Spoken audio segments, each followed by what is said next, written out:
పేదవాడి పక్షాన నిలబడతాం, ప్రజా గొంతుకై నినదిస్తాం.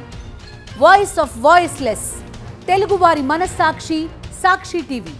సాక్షి టీవీ ప్రసారాల కోసం మీ స్థానిక కేబుల్ ఆపరేటర్ని వెంటనే సంప్రదించండి. స్థానిక సంస్థల ఎన్నికల్లో విద్య ఉద్యోగ అవకాశాల్లో బీసీలకు 42% రిజర్వేషన్ల సాధన కోసం తెలంగాణ నేతలు హస్తినబాట పట్టనున్నారు. వచ్చే నెల 5, 6, 7 తేదీల్లో ఢిల్లీ వెళ్లి కేంద్ర ప్రభుత్వంపై ఒత్తిడి పెంచాలని రాష్ట్ర మంత్రివర్గం నిర్ణయించింది. ఆగస్టు 6న రాష్ట్ర మంత్రులు, ఎంపీలు, ఎమ్మెల్యేలు, ఎమ్మెల్సీలు, ప్రజాప్రతినిధులు అందరితో చెలో ఢిల్లీ కార్యక్రమం చేపట్టాలని, జంతర్ మంతర్ వద్ద ధర్నా నిర్వహించాలని తీర్మానించింది. ఆగస్టు 7న ముఖ్యమంత్రితో పాటు దాదాపు 200 మంది ప్రతినిధులు రాష్ట్రపతిని కలిసి బీసీ బిల్లుల ఆమోదం కోరుతూ వినతి పత్రం అందజేయాలని కేబినెట్ నిర్ణయించింది. ప్రస్తుతం పార్లమెంటు సమావేశాలు జరుగుతున్నందున బీసీల రిజర్వేషన్ల బిల్లుల ఆమోదంలో జరుగుతున్న జాప్యానికి నిరసన తెలిపేందుకు ఆగస్టు 5న పార్లమెంట్లో కాంగ్రెస్ ఎంపీల ద్వారా వాయిదా తీర్మానం ఇవ్వాలని తీర్మానించింది. ముఖ్యమంత్రి రేవంత్ రెడ్డి అధ్యక్షతన సమావేశమైన మంత్రివర్గం ఆయా అంశాలపై సుదీర్ఘంగా చర్చించి ఈ మేరకు కార్యాచరణను సిద్ధం చేసింది.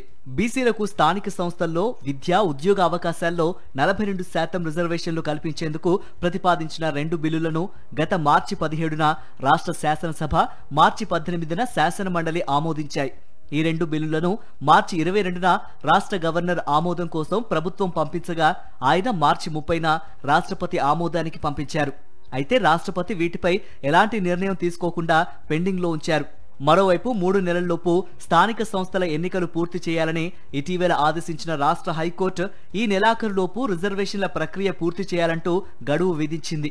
బీసీ రిజర్వేషన్ల పెంపు బిల్లులతో స్థానిక సంస్థల ఎన్నికలు ముడిపడి ఉండడంతో వాటి సాధన కోసం ఢిల్లీ వెళ్లి ఒత్తిడి పెంచాలని, రాష్ట్రపతిని కలిసి విజ్ఞప్తి చేయాలని మంత్రివర్గం నిర్ణయించింది. లోక్సభ, రాజ్యసభల్లో ప్రతిపక్ష నేతలతో పాటు 100 మందికి పైగా కాంగ్రెస్ ఎంపీలు, రాష్ట్ర మంత్రులు, ఎమ్మెల్యేలు, ఎమ్మెల్సీలు అందరూ కలిసి రాష్ట్రపతి వద్దకు వెళ్తారు. గతంలో 10 ఏళ్లు ముఖ్యమంత్రిగా ఉన్న కేసీఆర్ బీసీలకు ద్రోహం చేశారని మంత్రులు విమర్శించారు. రిజర్వేషన్లు 50% మించవద్దనే నిబంధనను 2018లో తెచ్చిన పంచాయతీరాజ్ చట్టంలో పొందుపరిచి అన్యాయం చేశారన్నారు. ఈ చట్టం బీసీల రిజర్వేషన్ల పెంపునకు ప్రధాన అడ్డంకిగా మారింది.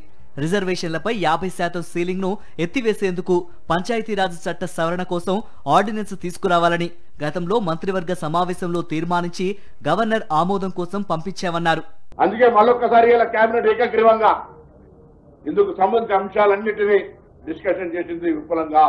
రాష్ట్రపతి గారి దగ్గర గత 30 మార్చి నాడు పోయినటువంటికి సంబంధించి బిల్లు దాటిపోతా ఉంది సమయము.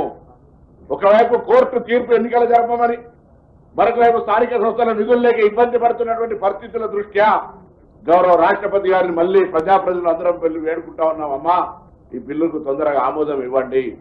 ఆ ఆర్డినెన్స్ ఫైల్ ను సైతం రాష్ట్రపతి పరిశీలనకు గవర్నర్ పంపించినట్లు ప్రభుత్వానికి సమాచారం అందింది. ఈ నేపథ్యంలో బీసీ రిజర్వేషన్లకు సంబంధించిన 2 బిల్లులు, ఆర్డినెన్స్ తక్షణమే ఆమోదించాలని రాష్ట్రపతికి విజ్ఞప్తి చేయడంతో పాటు ఆగస్టు 5, 6, 7వ తేదీల్లో జాతీయ స్థాయిలో అవసరమైన కార్యాచరణ చేపట్టాలని మంత్రివర్గం నిర్ణయించిందని మంత్రి పొన్నం తెలిపారు. రవాణా శాఖకు సంబంధించి రాష్ట్రంలో ఉన్న అంతర్రాష్ట్ర చెక్ పోస్టులను రద్దు చేయాలని కేబినెట్ నిర్ణయించింది.